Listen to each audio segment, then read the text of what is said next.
Et donc, créer un petit assistant custom comme ça pour ton propre business, c'est vraiment simple, ça te prend 2 minutes. Donc, sur Hugging Chat, tu crées un assistant, tu lui dis, va chercher les informations sur l'URL, et l'URL, tu lui donnes l'adresse de ton site Ouais, internet, d'accord? Et ouais, ensuite, très tu lui bien. dis, bah voilà, tu es l'assistant euh, quel exemple on va prendre? Je sais pas, tu es l'assistant Decathlon expert. Donc, tu es un expert de toutes les choses Decathlon. Quand on te pose une question sur des produits Decathlon, tu vas voir sur le site internet. Soit, soit sympa et bref et utile avec les gens. Paf, ça c'est ton Soit système con. sportif, soit sportif, Soit sportif. sportivement vôtre. Voilà, Ouais. très bien. Finis tes phrases par sportivement vôtre. Et voilà, et en 3 clics, tu as créé un assistant qui est expert et qui va répondre en fonction des informations qui sont disponibles sur ton site, ce qui permet de réduire tous les problèmes d'hallucination où le modèle va inventer les trucs auxquels il ne sait pas répondre.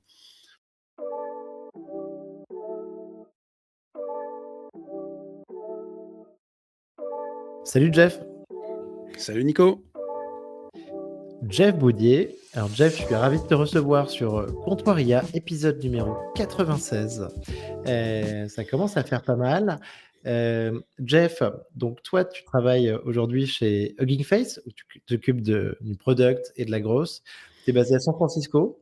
Euh, Avant ça, donc tu as monté une boîte, une énorme, super success story en France, Stupéflix, avec Nicolas Stigman, qui a été racheté par GoPro.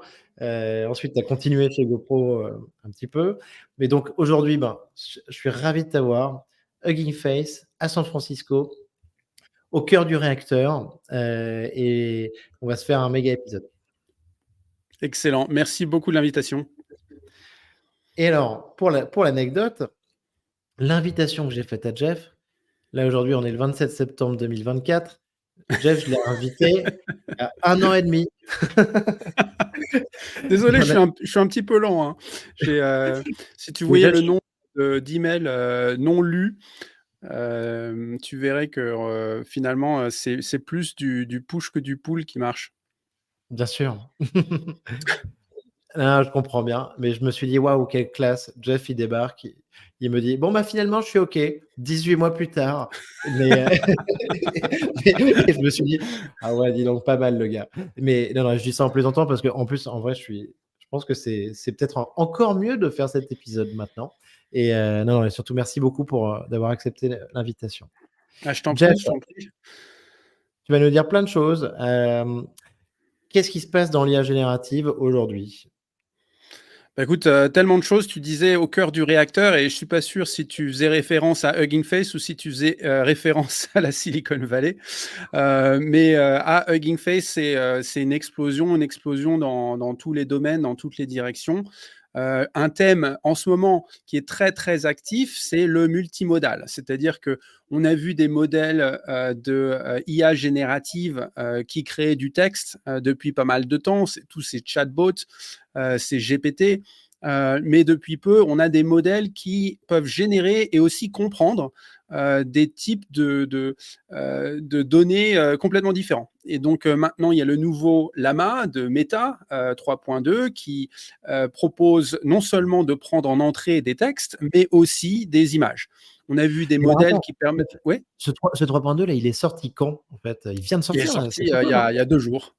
D'accord, d'accord, d'accord, parfait. Ouais, ouais, ouais. J'ai commencé à voir passer ça, je me suis dit waouh, parce que le 3.1 là, c'était août quoi, hein, et ça y est, le 3.2, il y a 2 jours, et tu dis il est multimodal. Alors.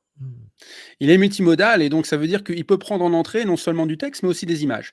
Et on a un type, si tu veux, de modèle d'IA générative qui est en énorme croissance. C'est plus du tout des chatbots, donc qui prennent du texte en entrée pour te donner du texte en sortie, mais tu peux mettre en entrée n'importe quel type de données et recevoir en sortie n'importe quel type de données. Pour en prendre un petit peu la mesure, si tu vas sur Hugging Face, donc huggingface.co, on a le Ouais. .com maintenant, mais .co, ça reste quand même le domaine, /tasks, TASKS, tu verras l'ensemble des tâches de machine learning pour lesquelles on a des modèles. Et donc, c'est du texte, mais c'est aussi de l'image, c'est aussi de la vidéo, c'est aussi du son, c'est aussi des time series, etc. Et donc, aujourd'hui, le machine learning et les transformers s'appliquent à tout un tas de domaines vraiment différents. Ouais, donc c'est une démultiplication, cette, multimodalité qui manquait un petit peu sur Llama, tu as raison, qui manquait sur Mistral, mais eux, ils ont sorti Pixtral, il y a pas longtemps là aussi. Qu'on avait, surtout sur, GPT-4o en fait, hein, grosso modo pour une multimodalité, complète, assez complète. Hem, Écoute, c'est génial ce Llama 3.2. Bah, écoute, on va en parler parce que et tu vas nous dire un petit peu, ce que tu en penses. Donc ça, c'est une révolution, sur Hugging Face, oui, hem et dans la Silicon Valley aussi, ça m'intéresse, beaucoup Jeff. Là, tu viens de passer, 18 mois, 24 mois, aussi au cœur du réacteur. Tu t'éclates? Ça se passe comment? Ouais, ouais. 18 mois, 24 mois, tu veux dire quoi par là? Je dis post ChatGPT, mais peut-être que ça fait, un peu plus longtemps que pour toi, c'est l'excitation à fond, quoi. Mmh. Bah ouais, ouais, en fait, ChatGPT, c'est juste un point sur une courbe exponentielle qui a commencé il y a bien longtemps. J'ai rejoint Hugging Face il y a déjà 4 ans, quand c'était déjà le toolkit, la boîte à outils qui était utilisée par l'ensemble des chercheurs dans le domaine des transformers, du Natural Language Processing.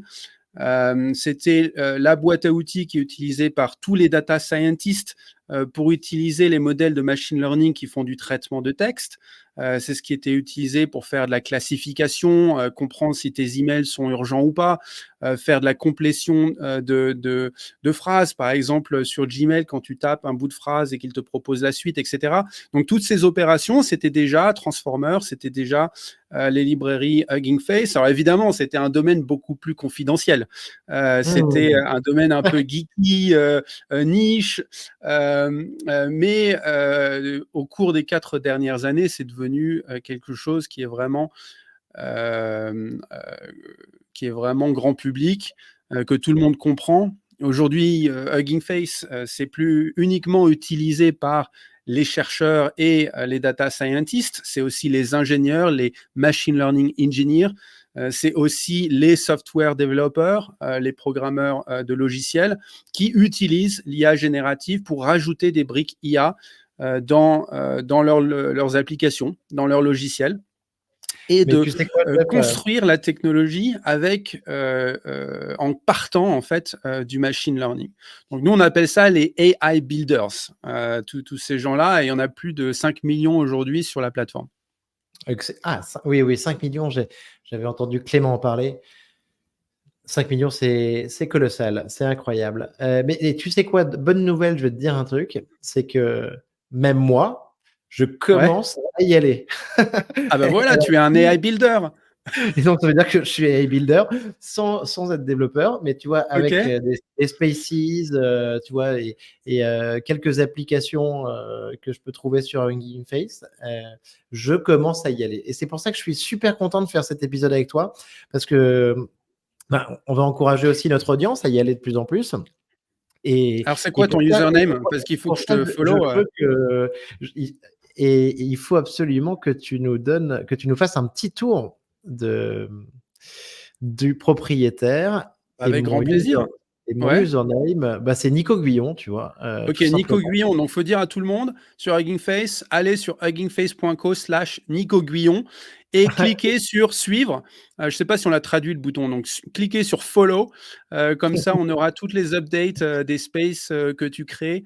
On aura les articles que tu vas écrire pour la communauté, etc.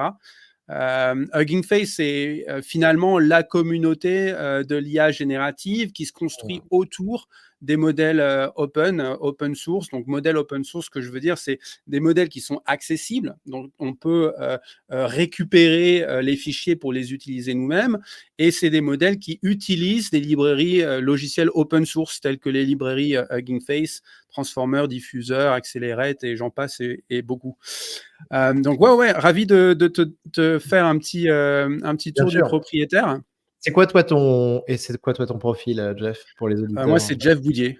C'est Jeff Jeff Boudier. Boudier. Donc, si tu veux me Super. suivre sur Hugging Face, tu vas sur Sur huggingface.co/Jeff Boudier, Boudier, et tu devrais me trouver.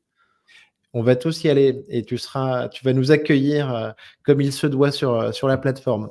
Avant ça, Jeff, avant Ouais. ça, quel est l'outil d'IA que tu utilises le plus? Ah!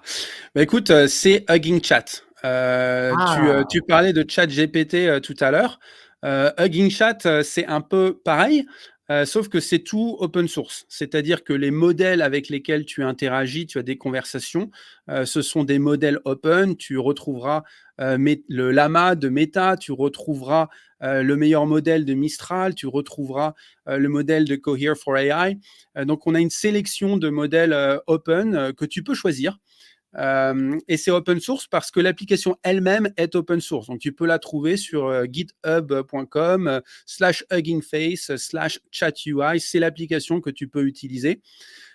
Et donc, Hugging Chat, tu trouves ça comment? C'est huggingface.co/chat et tu retrouves une interface de conversation avec un assistant AI. La différence, c'est que, comme je disais, tu peux choisir le modèle, tu peux choisir le système prompt, c'est donc la manière dont tu veux que le modèle se comporte en réponse à tes questions. Et tu peux même créer tes assistants, tu peux même lui donner des outils avec les spaces que tu as créés. Donc, si tu as créé des spaces sur Hugging Face, donc Space, c'est notre nom pour des applications en ligne disponibles sur la plateforme.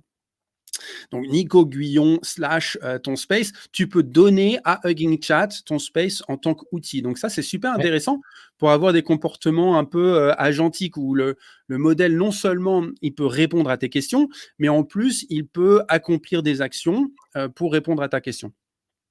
Ah, excellent. Oui, oui, d'accord. Et donc, en fait, sur l'application Hugging Chat, on peut choisir tous les modèles qu'on veut, open source, en fait. Enfin, ça veut dire Mistral, Llama 3.2, toutes les dernières versions. Ouais, ouais, donc ça, c'est hyper cool. Et donc, ça veut dire, est-ce qu'on peut utiliser Llama 3.2 donc en multimodal? Typiquement, on peut mettre des images, un PDF et tout ça? Alors non seulement ça, mais on a aussi créé des outils qui permettent de faire des choses particulières comme créer une image, comme aller chercher du contenu sur un site internet, etc. Donc le modèle, en fait, tu peux l'augmenter avec des skills, des capacités, en lui rajoutant des outils. D'accord, d'accord. Donc, je capte. Donc, en effet, bah, ton Hugging Chat, il a l'air assez riche. Autre question, Jeff. Enfin, il doit faire le même boulot qu'un chat GPT, voire plus. Autre question, Jeff. Est-ce que tu as un usage secret ou hyper pratique à nous révéler? Une petite technique Ouais. qui nous serait accessible, hein, tu vois ce que je veux dire? Enfin, que tout le monde dont tout le monde pourrait plus ou moins s'inspirer. Ouais, ouais, bah, dans le thème de l'accessibilité et ça, c'est vraiment tout nouveau. Je dirais que mon truc, c'est le option shift entrée et ce que je veux OK. dire par là, c'est qu'on vient de sortir, une application, desktop pour, les PC Apple, donc pour les Mac, qui te permet d'utiliser Hugging Chat, de Ah! manière native, sur ton ordinateur et le truc super Je pratique, savais pas, je c'est savais pas c'est du ce tout. raccourci clavier. Tu sais, pour gagner du temps, sur ton Mac, tu utilises par exemple Spotlight en faisant un Ouais. petit, command space. Et bah, là, en faisant un petit option shift return, paf, tu as, une mini fenêtre qui s'ouvre où tu poses ta question et paf, tu as la réponse qui s'affiche juste derrière. C'est natif, c'est instantané et ça, je l'utilise vraiment tout le temps maintenant. Ah mais Jeff, mais merci beaucoup. Là, franchement, grosse info. Je savais pas du tout qu'il y avait une application, desktop native C'est Mac. tout nouveau, ça vient de Il sortir, c'est manquerait même plus pas que ça. disponible, sur le Mac App Store, il faut aller la chercher sur notre GitHub, heu et Alors elle est open source. ah ouais, dis donc, excellent, excellent. Hem, mais je peux la télécharger? Tu peux À la partir télécharger, tu me ouais, donnes ouais. un lien, je Ouais, peux la ouais. télécharger très Ouais, bien, ouais, parfait. ouais, On donnera le lien dans ce cas-là, dans les notes de l'épisode. OK, c'est avec plaisir. super intéressant et parce que c'est vrai que, bah, c'est hyper important d'avoir, déjà moi j'utilisais un peu la version desktop de ChatGPT, mais qui bug pas mal personnellement sur mon ordi en plus. Mais oui, il y a ce raccourci aussi et truc très intéressant, c'est qu'il y a il y avait la possibilité il y a un micro en fait, d'accéder au micro et donc de prompter à la voix, ce que je peux pas faire, donc dans le navigateur Et ça, c'est pratique. Quand on n'a pas envie de rédiger l'email, de le taper, le faire à la voix, c'est hyper cool. On sent que c'est quand même mieux intégré. Donc, écoute, génial qu'il y ait cette application Hugging Face. Trop cool.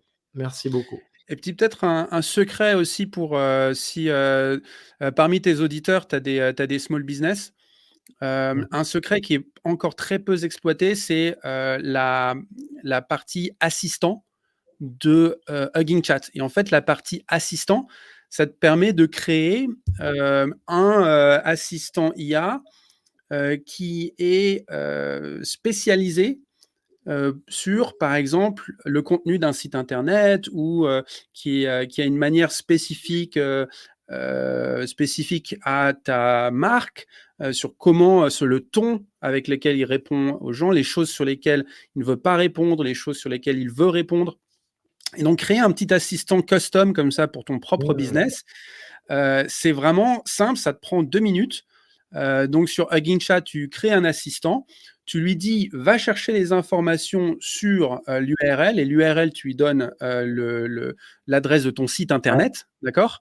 Et ouais, ouais, ensuite, tu très lui bien. dis, bah voilà, tu es l'assistant euh, de quel exemple on va prendre? Je sais pas, tu es l'assistant Decathlon expert, donc tu es un expert de toutes les choses Decathlon.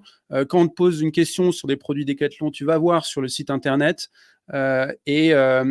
soit, soit sympa et bref et utile avec les gens. Paf, ça c'est ton Soit système con. sportif, soit sportif, Soit sportif. sportivement vôtre.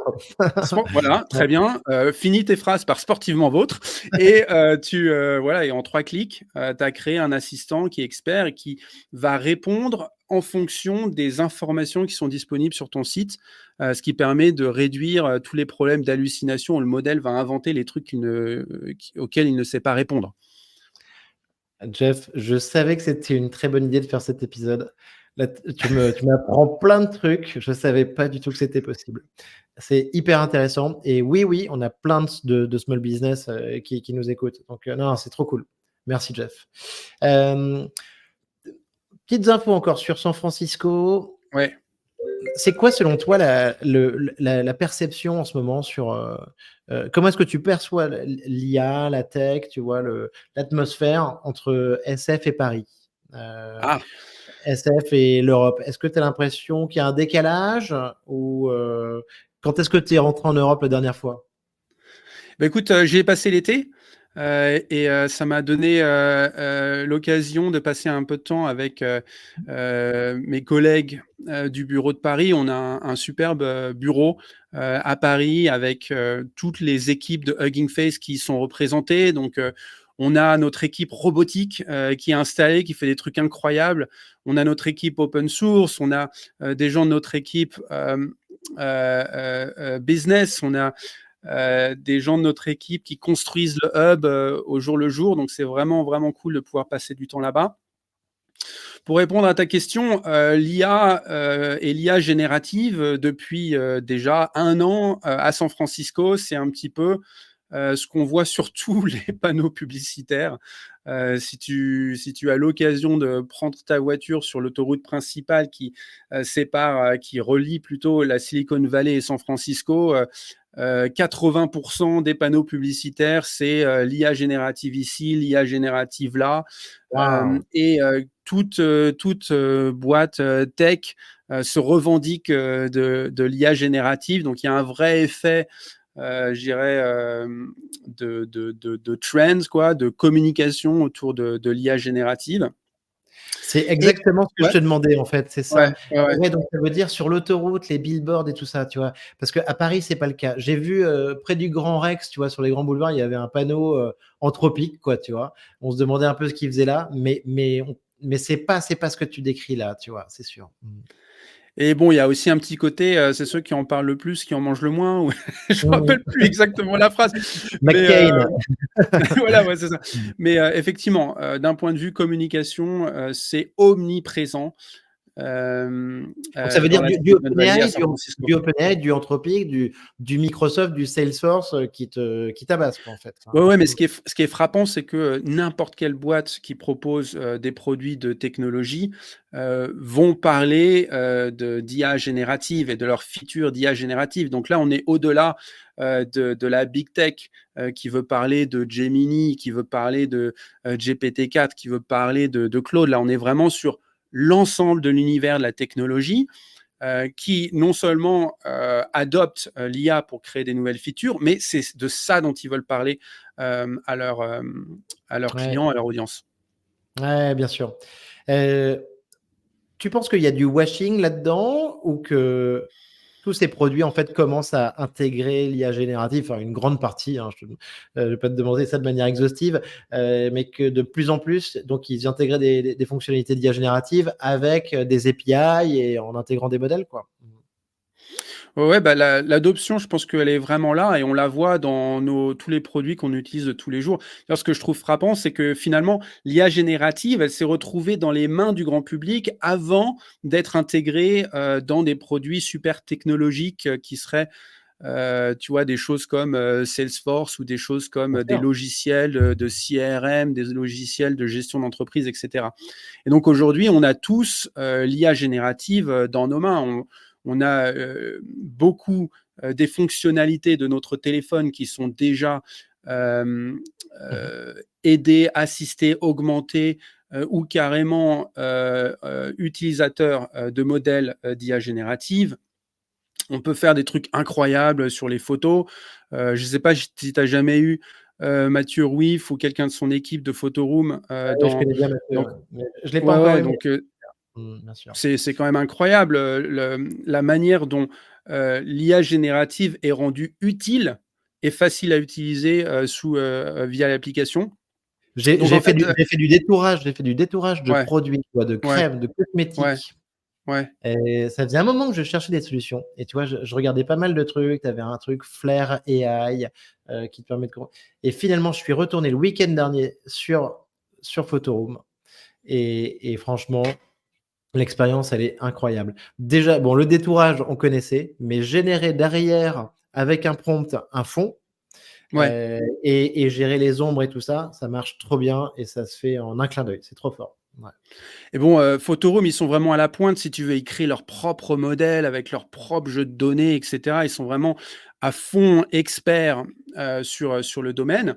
Mais la bonne nouvelle, c'est que n'importe quel développeur aujourd'hui, il peut créer ses propres features aussi en utilisant les modèles qui sont mis à disposition par la communauté.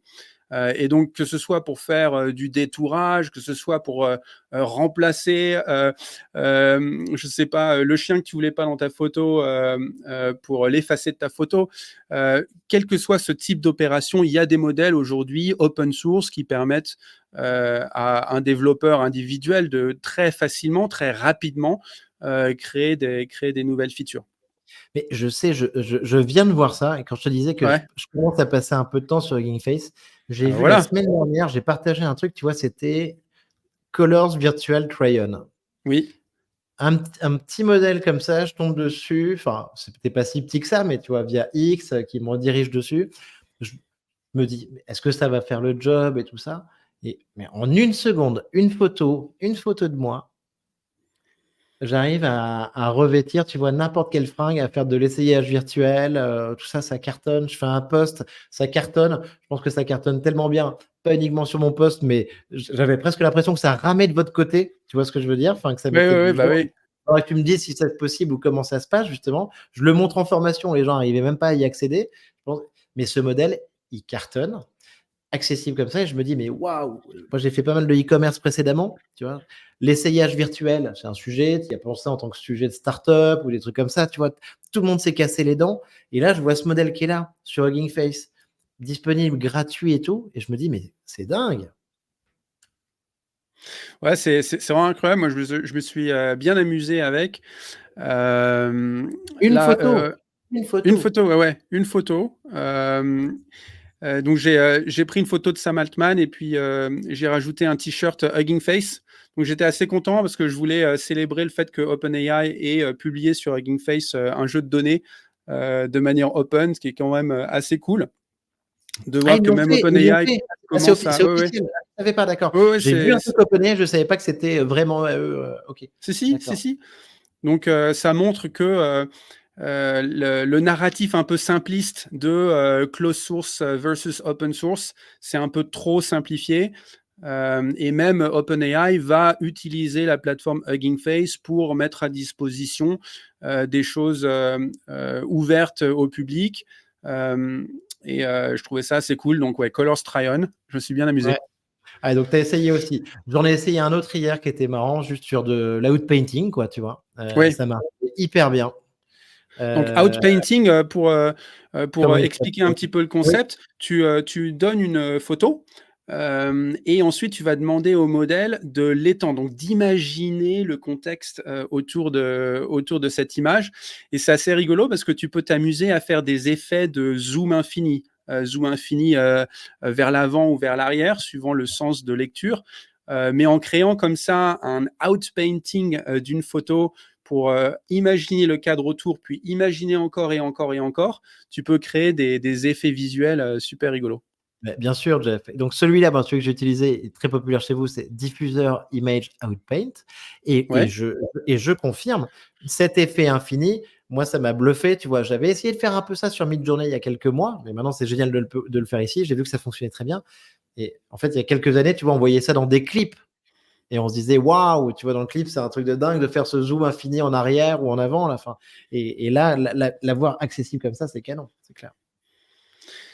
et on veut vraiment que, y ait, que les gens utilisent Hugging Face, comme une plateforme qui leur permette de prendre vraiment, connaissance, des évolutions de l'IA générative. Et donc pour n'importe quelle, personne qui a créé un compte sur Hugging Face, quand tu reviens sur Hugging Face, on va te montrer les, modèles, les jeux de données et les applications, donc les spaces, qui sont les plus populaires au cours des 7 derniers jours.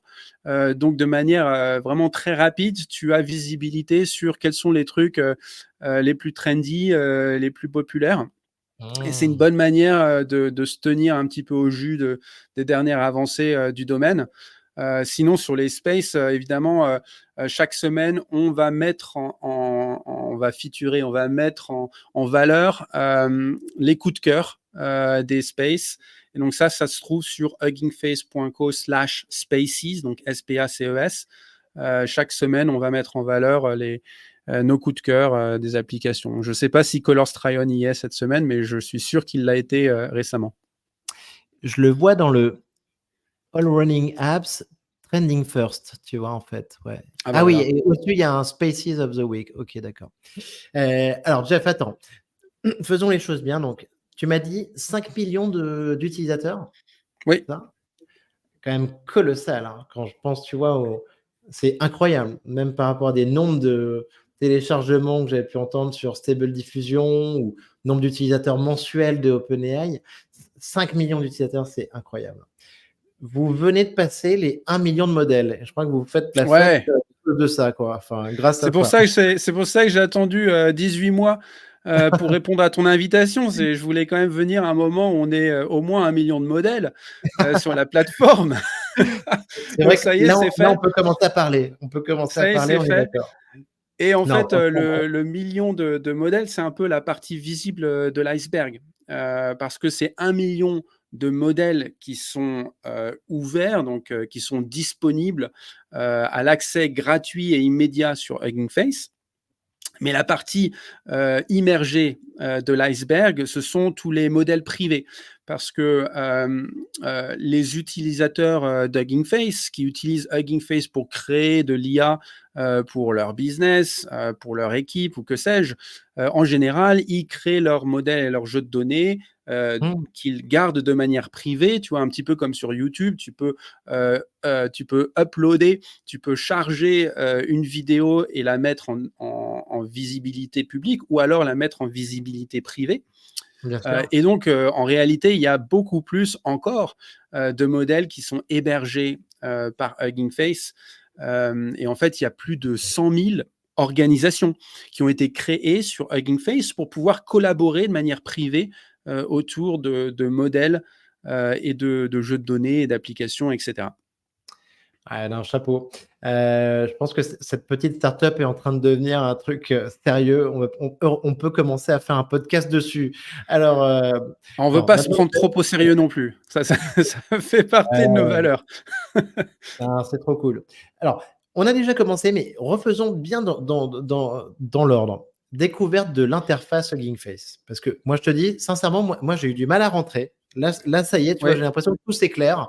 Mais si je peux faciliter, tu vois, l'accès à notre audience, franchement, on sera super content. Donc, l'interface, Jeff, tu peux nous redire les trucs principaux, c'est modèle, dataset, spaces, chatbot arena. Donc, les modèles, bah, c'est les modèles, quoi, grosso modo, qui sont hébergés, on peut les télécharger, c'est ça? Oui, alors, on va parler du hub. C'est pas le Très bien. hub, c'est Vas-y. notre site, c'est le portail, c'est un peu une porte vers l'univers du machine learning et de l'IA générative. On pourrait aussi parler de toutes nos boîtes à outils open source que nos utilisateurs utilisent pour créer leur propre IA, créer leur propre modèle, leur propre jeu de données, les déployer, en faire des applications, etc. Donc, si on se concentre sur le hub, donc le portail qui est accessible à huggingface.co et maintenant .com, tu trouves effectivement plusieurs types de contenus. Donc, les modèles, on vient d'en parler, il y en a plus d'1 million qui sont disponibles en accès libre. Ce sont des modèles qui permettent de faire n'importe quelle tâche de machine learning. Donc, ça peut être transcrire ce que je suis en train de dire dans du texte.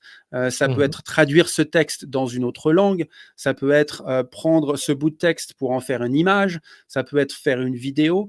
Ça peut être n'importe quel type de tâche de machine learning. Des J'en ai vu modèles une de... hier, Ouais, papa. C'était ouais, reconnaître un visage, enfin 2 photos, me dire si c'était la ouais, même ouais, ouais. personne. Ah, ça m'a Voilà. fait marrer. Mmh. Donc, il y a vraiment tout type de tâches et d'applications pour lesquelles on peut trouver des modèles. Des modèles qui peuvent être des déclinaisons de modèles existants. Par exemple, pour un modèle de base qui serait le nouveau Llama 3.2 de Meta, je m'attends à ce qu'il y ait des milliers de déclinaisons qui soient créées par la communauté et mises en partage par la communauté pour spécialiser le modèle dans un domaine ou dans un autre, pour le rendre plus rapide, pour le rendre compatible avec certains logiciels de déploiement, etc. C'est ce qu'on a déjà vu avec la version précédente, les versions précédentes de Llama, c'est-à-dire qu'à chaque fois que Meta met à disposition du public un nouveau modèle, disons de base, il est décliné en des dizaines de milliers de modèles spécialisés. Donc ça, ce sont les modèles. Ensuite, il y a les jeux de données. Et les jeux de données, c'est quelque chose de très, très, très important, surtout les jeux de données qui sont en disponibilité publique, parce que c'est vraiment la richesse qui permet aux utilisateurs de créer leur propre modèle ou d'adapter des modèles existants suivant des jeux de données particuliers pour les spécialiser dans une langue, dans un modèle, pour un type d'instruction, etc. Donc les jeux de données, c'est super, super important. D'ailleurs, je crois que Julien, notre cofondateur, avait dit 2024, ça va être l'année des datasets. Voilà, OK. les jeux de données, super important. Et puis la troisième grande catégorie, on en a parlé un petit peu avec Colors Try-On, avec les applications de détourage ou de Ouais. zoom visuel, etc. Ça, ce sont les spaces.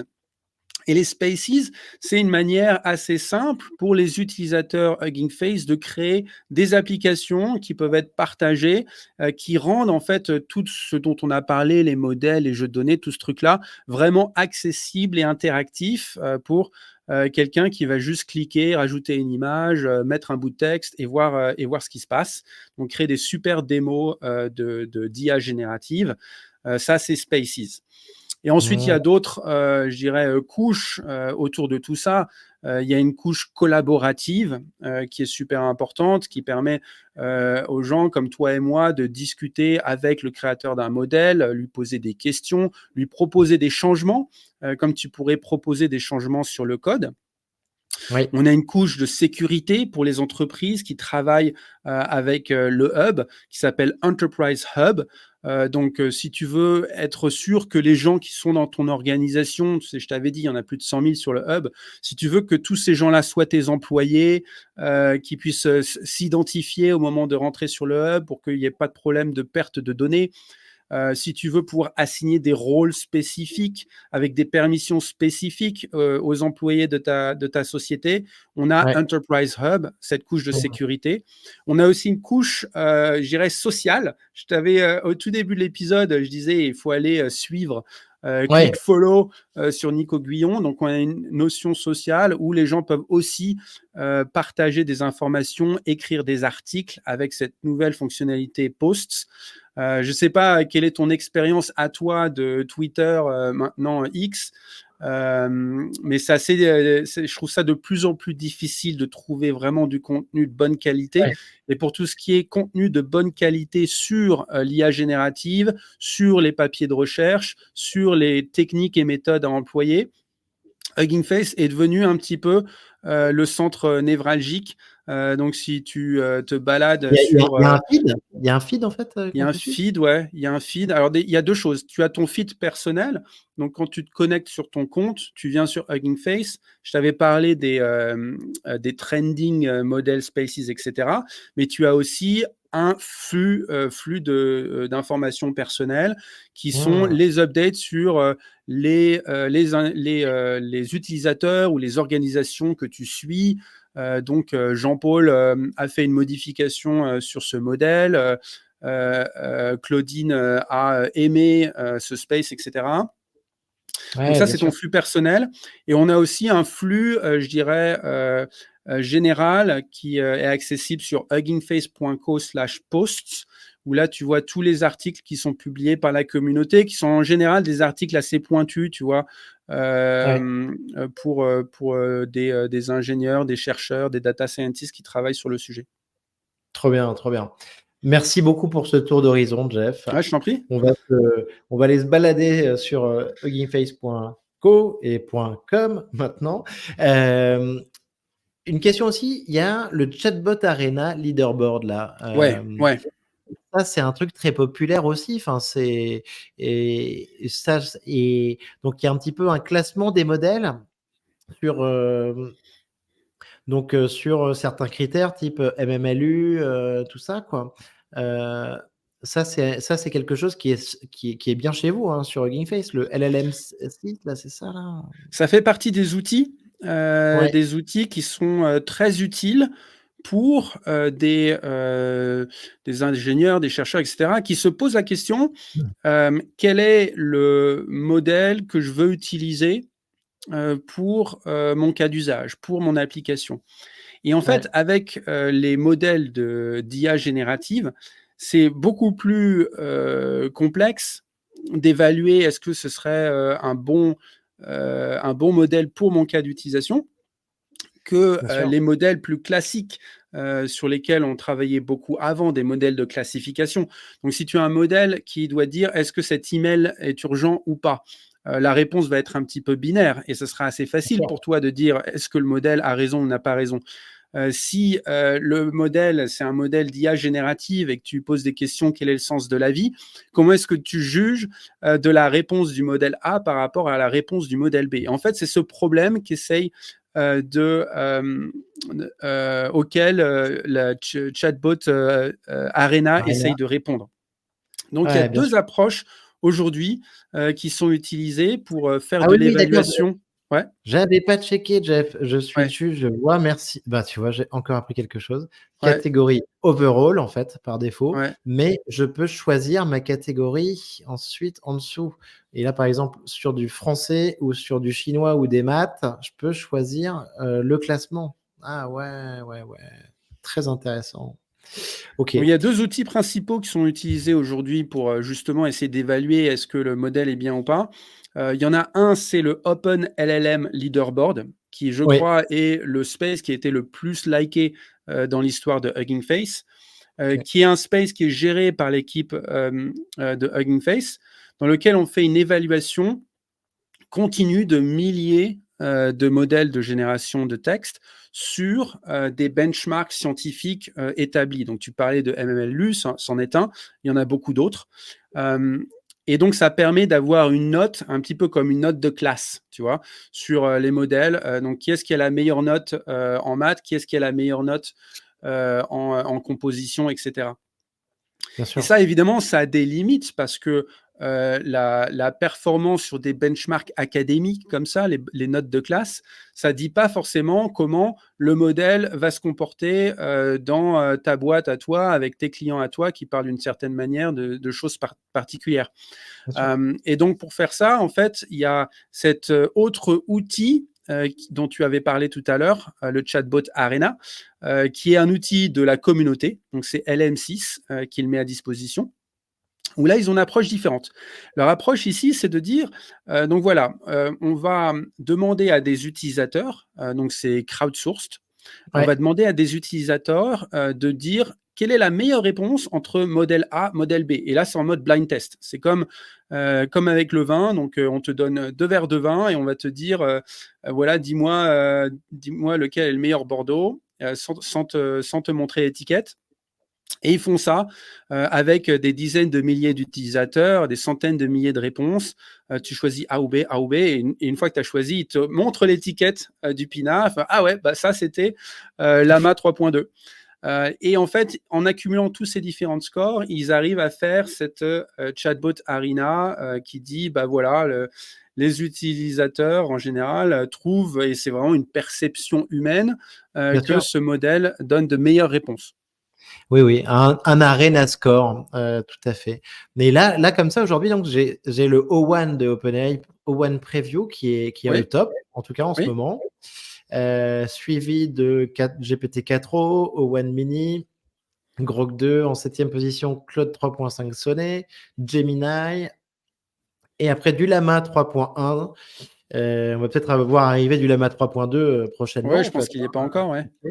Et ce qui est intéressant aussi, hein, pour l'audience, hein, c'est on a aussi la date de cut-off des modèles que de temps en temps on peut chercher. En tout cas, on la trouve ici, typiquement octobre 2023 pour le O1 Preview. Donc la date de fin d'entraînement des modèles, hein, c'est les données sur lesquelles ils ont été entraînés. Toujours pratique de la retrouver cette date. Ouais. Alors c'est pratique, mais bon, je ne sais pas dans quelle mesure on peut lui faire confiance parce que, tu vois, que ce soit OpenAI ou Anthropic, en fait, ils donnent aucune information. Et donc la seule chose que tu sais, c'est la date à laquelle toi, tu vas envoyer la requête. Et donc ça te donne une idée de de quand date la requête, mais tu n'as aucune idée de quel est le modèle qui est derrière. Est-ce que c'est la version Oh. 1.3, 1.4? Ça, ils ne te le disent pas du tout. C'est un problème d'ailleurs pour les entreprises parce que souvent ils se retrouvent dans des situations où ils ont vraiment travaillé de manière très fine pour créer une fonctionnalité qui fonctionne de cette manière et qui répond de cette manière à ce type de questions. Et puis du jour au lendemain, le modèle a changé parce que voilà, on a un meilleur modèle, il est un peu moins cher à faire tourner. Ouais. Et du coup, le modèle refuse de répondre aux questions. Et là, il n'y a aucun recours pour les entreprises parce que voilà, ils ont fait le choix d'utiliser une technologie closed source qu'ils ne maîtrisent pas du tout via une Hmm. API et ils se retrouvent en fait dans les choux. C'est pour ça que nous, enfin, et puis surtout moi, en Product and Growth, hein, parce que je m'occupe beaucoup de travailler avec les entreprises qui construisent Ouais. sur l'open source. Je leur dis, non, non, si vous construisez vos propres features avec des modèles que vous contrôlez parce qu'ils sont open source, que vous pouvez les déployer chez vous, ils ne changeront pas de version, Ouais. vous pourrez faire évoluer le truc, etc. Vous serez carrément plus en contrôle des expériences que vous mettez à disposition de vos utilisateurs. Bien sûr. Je comprends très bien. Un intérêt quand même très fort en effet de l'open source, hem, sur, bah, la pérennité un petit peu de ce modèle et la possibilité de l'exploiter. Jeff, sur ce chatbot LM6, je vois pas de Ouais, modèle d'image, de genre de stable diffusion, de trucs comme ça. ouais, exact. Ils sont ailleurs, hein, ceux-là, en fait. Bah, faudrait créer des tests différents, tu vois, pour pouvoir comparer entre eux, soit Oui, bien des sûr. modèles multimodaux qui prennent des images en entrée. Et aujourd'hui, c'est un sujet qui est complètement ouvert, hein, qui n'est pas du tout résolu d'un point de vue recherche, ou des tâches différentes, comme quelle est la meilleure image créée à partir d'un prompt. Alors, il y a sur Hugging Face un nombre incroyable de leaderboards ou de Arena. Donc là, on a parlé des deux les plus utilisés, les plus populaires, qui sont effectivement centrés sur la génération de texte à partir de texte, mais Mmh. il y a des leaderboards pour des langues spécifiques, pour des tâches spécifiques, pour des Ouais, domaines spécifiques. bien sûr. OK, je vois bien. Petite question, de la même manière, donc moi, je l'utilise beaucoup, je m'éclate avec, des, Midjourney, Runway, tu vois, tous ces outils-là. Ouais, Hem, mais bah, mais j'ai l'impression que, tu vois, sur tous les derniers outils que j'utilise, même avec Luma Labs, là, Kling, qu'à oui. chaque fois, en fait, je suis sur des solutions, closed source, en fait. Dans la vidéo, est-ce qu'il y a des choses, est-ce que il y a des modèles open source qui commencent à bien marcher? Alors oui, ça commence. OK, Et je pense que je m'attends à voir la même courbe, qu'on a vue d'abord sur le texte, ensuite sur l'image et bientôt sur la vidéo. d'accord. C'est-à-dire une courbe où on voit que les modèles open source rattrapent, de manière de plus en plus rapide l'écart de performance entre, les modèles, le meilleur modèle, ouvert et le meilleur modèle, fermé. Donc on a Mmh. vu ça, sur le texte, avec au fur et à mesure, des modèles de Mistral, des modèles de Meta, des modèles de Allen AI, des modèles de tous les membres de la communauté. La distance, le gap, entre les meilleurs modèles open et les meilleurs modèles, closed, s'est vraiment, fermé. Maxime Labonne, qui est un utilisateur de notre communauté, a un super graphe, là-dessus. Je dois le recevoir, Ah j'ai génial, parlé avec lui sur X, tout à fait, il a génial. un graphe de dingue, bien sûr. Mmh mh. Tu lui passeras le bonjour de ma part et la même courbe en fait, est observable, sur, l'image. Donc je ne sais pas si tu as vu, Flux? Ah Heu, oui, oui, et oui, oui, oui, bien sûr, j'ai vu et pour le coup, j'ai beaucoup utilisé. J'ai fait plein de trucs incroyables. J'ai fait des photos de vacances, heu, imaginées avec l'IA, tu vois? Ça a fait un super buzz, sur Twitter, sur X et sur LinkedIn grâce à ce modèle flux, que je pouvais pas faire avant, tu vois? alors ce Ouais, modèle ouais, flux, il est incroyable. Donc il vient d'un labo, de recherche allemand, Black Forest Labs. Il y a une version, qui tourne très, très vite. Il y a la version, des développements et parce que c'est open source, ça crée tout un écosystème autour, de Flux. Donc tu as Flux, in painting, donc pour rajouter quelque chose dans la photo. Tu as Flux, pour enlever un truc de la photo. Tu as Flux out painting, on en avait parlé tout à l'heure. Donc parce que c'est open, ça crée, tout un écosystème. Sur ah, la je savais pas que vidéo, on est c'était en des ouais, Allemands, je savais pas que c'était des Allemands et en fait, c'est quoi? Parce que j'avais vu que c'est pas des mecs de Stable Diffusion, un peu les équipes Black Heidelberg, Forest Labs, tout ça, là? Ouais? je suis pas certain, j'ai pas leur histoire en tête. Ah ouais. Non, non, mais En tout cas, on est bien loin, si tu veux, des débuts de Stable Diffusion où ah tu ouais, voulais ouais, non, créer non, une non, photo mais de vacances, tu avais, 6 doigts sur une main et 4 de l'autre, les textes étaient complètement, ah non, mais je pense que illisibles. Midjourney a pris enfin, je sais pas si Midjourney avait vu ce truc-là arriver, mais pour moi, je les voyais loin devant, tu vois, grosso modo, Midjourney et depuis que je l'ai vu ce flux, j'utilise beaucoup il y a un vrai, il y a sur certains prompts et tout ça, ils sont loin devant, hein. Sur le réalisme, les visages et tout ça, c'est extraordinaire. Ouais, Flux, c'est vraiment top et donc sur la vidéo, ça commence à arriver, mais effectivement, il y a encore pas mal de distance, entre, ce que tu peux générer avec un runway, et Ouais. les modèles open et ce qui est intéressant, c'est que, ceux qui contribuent le plus au domaine aujourd'hui, ce sont les labos chinois, Ah! et donc si tu regardes, un modèle qui a été, publié très récemment, qui est le COG Vidéo X. Attends, je Mmh. cherche, que je Ouais. trouve, Donc ça, c'est un modèle qui vient du labo ThudM, qui est un labo chinois. Mmh. Donc ThudM, c'est THUDM. Et ça, c'est les résultats de ce modèle, Ouais, ils sont à une autre ordre de grandeur de qualité que ce qu'on avait avant. Les premiers modèles qui aussi venaient de labos chinois qui s'appelaient Model Scope. ouais, Je ne sais pas si tu te rappelles, mais c'était quand même très flou comme rendu, des vidéos très courtes où tu bien sûr. voyais des traces des données qui avaient été utilisées pendant l'entraînement sur le rendu final.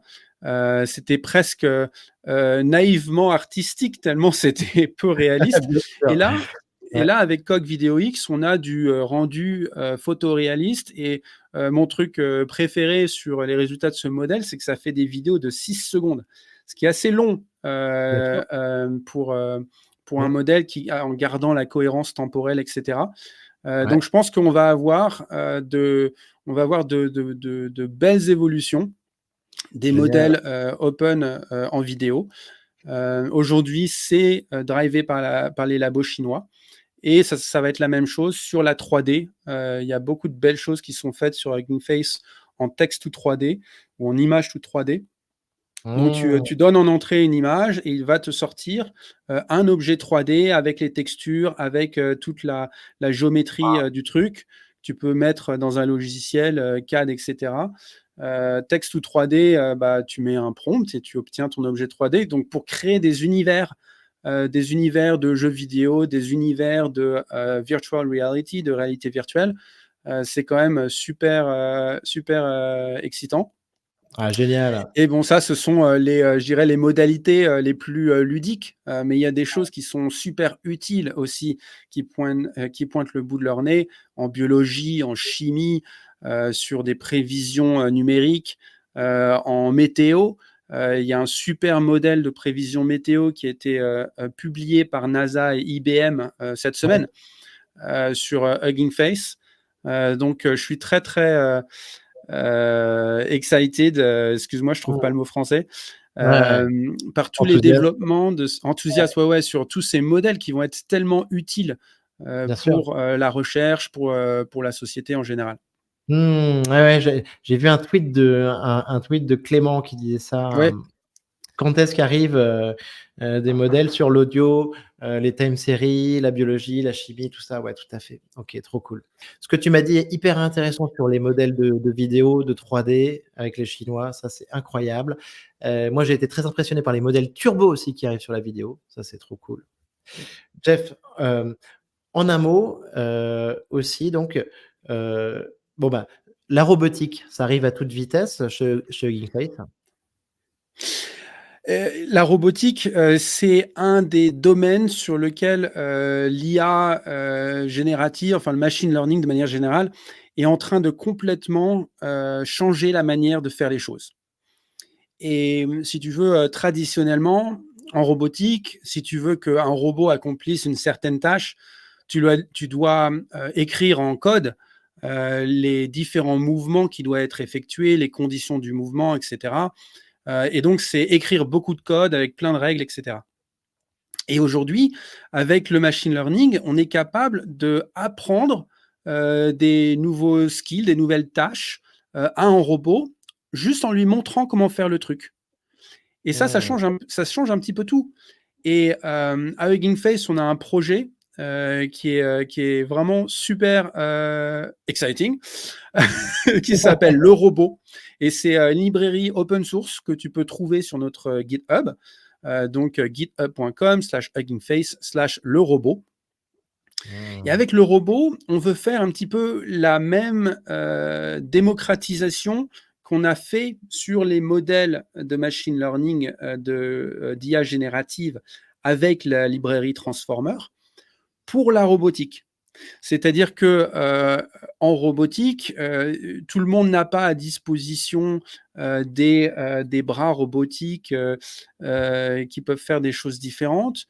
Euh, Si toi, tu as un bras robotique, tu aimerais apprendre une tâche particulière, par exemple, prendre ton iPhone et le mettre sur un chargeur, Et on voudrait faire en sorte que si toi, tu apprends à ton robot à mettre ton iPhone sur ton chargeur, ce skill, il puisse être de manière très facile utilisé par moi qui suis à San Francisco, si Waouh! j'ai un bras qui est peut-être un petit peu différent, etc. Et Vous donc, on veut utiliserez mon vraiment Face, créer une plateforme ouais. de mutualisation de l'apprentissage des robots et une plateforme de logiciels qui permet de rendre vraiment aisée la traduction des jeux de données d'apprentissage, des polices d'entraînement qui sont en fait les skills appris par les robots, suivant les différentes configurations hardware de chacun des robots. Donc ça, c'est vraiment très, très cool. Je t'enjoins à regarder un petit peu le projet. Euh, Le robot. Quelque chose qui fait partie de la mission de le robot, c'est aussi d'éduquer un petit peu la communauté sur ce qu'ils peuvent faire, de leur donner envie de participer au sujet. Et donc, on Génial. produit des cours en ligne gratuits, on produit des manuels qui te disent étape par étape comment tu peux construire ton propre robot de manière très peu coûteuse, en imprimant tes pièces 3D, en achetant tel ou tel moteur, etc., pour construire ton propre bras. Ouais, c'est Donc ça, fascinant. c'est le projet Génial. Le Robot, et j'espère qu'avec Le Robot, on va démocratiser la robotique utile, comme on a réussi à démocratiser l'IA générative avec les modèles open source. C'est extraordinaire. J'ai fait venir à mon meet-up Comptoiria, Xavier qui travaille avec vous, avec Thomas Oui, Wolf sur, il ouais, est venu avec son petit robot télécommandé. Après, j'ai reçu, aussi, Mathieu Lapère de Pollen Robotics, oui, avec qui vous travaillez aussi, je pense, un peu oui, sur ces oui. sujets. Donc je vois que c'est un gros sujet. J'adore les expérimentations que vous pouvez faire là-dessus. C'est génial. Bravo, trop cool Jeff et hâte de suivre ça. Ah, Jeff, merci. si tu Oui, pouvais avoir une conversation avec une IA du futur, ouais, 2034, quelle ouais. est, c'est hyper bien développé, tu vois? On n'a pas perdu de temps en 10 ans. Quelle serait la question que tu lui poserais? Hmm.